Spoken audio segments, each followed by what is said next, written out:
Hebrews chapter 12, and we'll be continuing what I started last week, part 2 of the importance of suffering. We didn't get too far last week. We just got through verses 1 through 3, and there we saw the power of the suffering saints, that the saints that are listed and named, and even those that are unnamed in Hebrews chapter 11, many people interpret verse 1 as they are watching us and being witnesses to our lives, and that is not true. The truth is that those saints, their lives are witnesses to us. They were intended to be witnesses to us. That's why God gave us the Word of God. That's why He gave us the Scriptures, so that we could learn from the examples of these saints that are in the Word of God, and we can learn from the negative example of the ungodly that are in the Word of God, that we can see how we ought to live. And we saw in chapter 11, as we went through that these saints, they were just like us.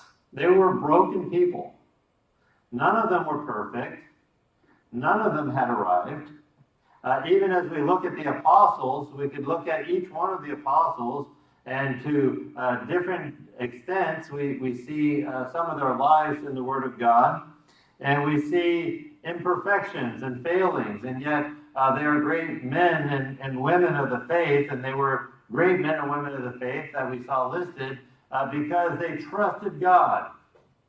And not only did they trust God, but as we looked at the second half of the word of chapter 11, we saw that these men and women, they trusted God unto death. They trusted God enough that they were willing to die and die. By the way, they weren't easy deaths. It wasn't a firing squad. A firing squad would be easy. I mean, you hear a pop and you're dead. They weren't poisoned by some fast-acting or poison, or some poison that lulled them to sleep and killed them painlessly. These saints died horrible deaths that were agonizing. They were torn apart by lions and wild beasts. It said they were sawn apart, which would be an agonizing way to die, just feeling that saw cutting across your flesh.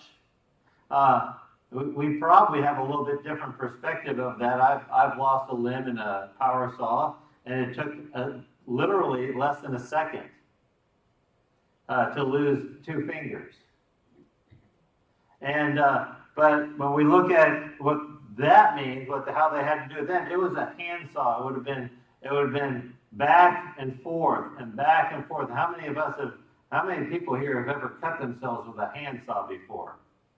I've cut myself with a handsaw. It's happened. I mean, sometimes you're sitting there, you have your hand there, you're cutting, and the saw jumps, or maybe you get your thumb in the way a little bit, and you just get a little bit of a, maybe a few little teeth across your finger, make a little cut. It's not anything serious.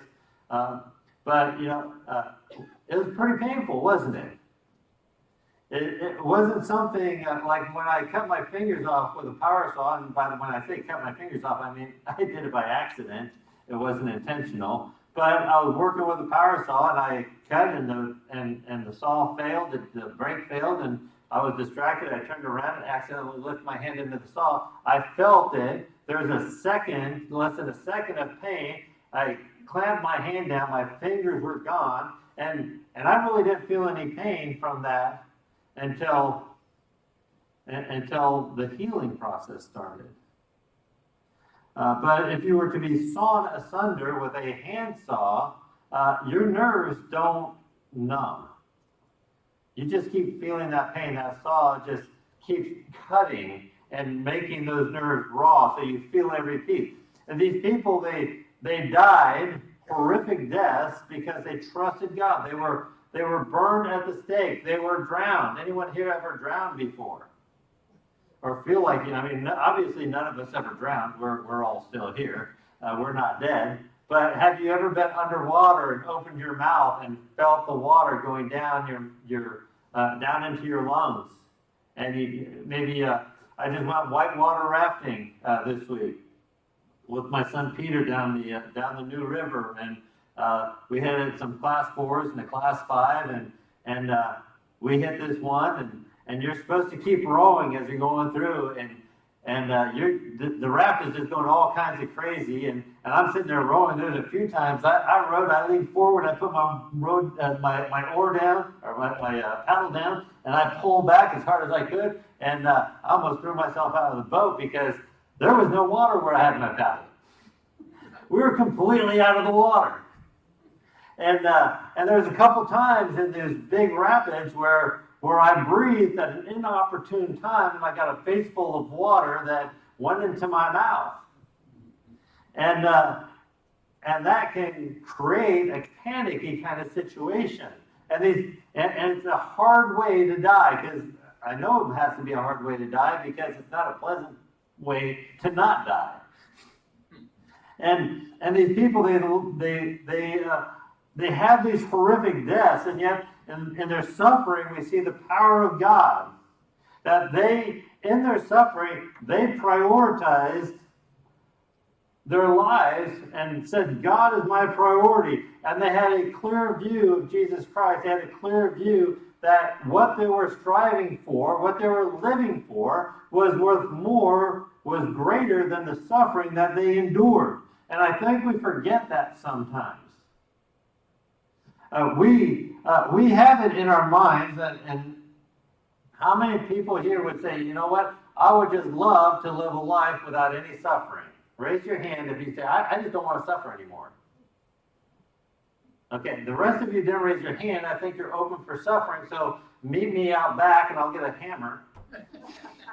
No, we don't want that, do we? None of us want to suffer, but we need to understand that suffering helps us prioritize our lives. When you're going through hard times, when people are acting against you, when you're being attacked, all of a sudden we start to think about what's really important, don't we?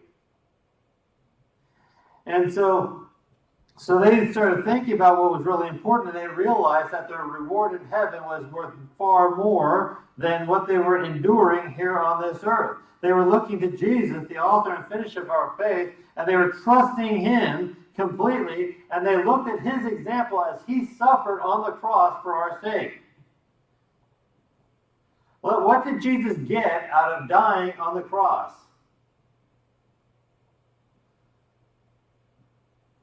You know what he got? He got us. I got to tell you, it's kind of a raw deal. I mean, you think about it. If we really see ourselves for who we were before Christ, who we were without redemption, that we were his enemies, he suffered and died for us while we were his enemies. I have to be honest with you, when I was in Operation Desert Shield, Desert Storm, I never actually got into the actual shooting part.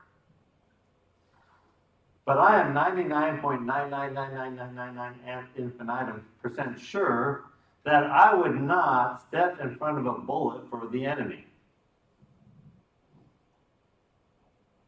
I wouldn't do it. I don't know if I would do it for one of my friends that was there. I hope that I would if I knew it was coming, but I don't know if I would. But I'm pretty certain that if I saw someone shooting at one of the Republican guards and I was in the fighting part of it, that I wouldn't jump in front of that bullet. The truth is, I probably would have been shooting at him as well. Because why? Why would I be shooting at that Republican guard in Operation Desert Shield, Desert Storm? Because he's my enemy.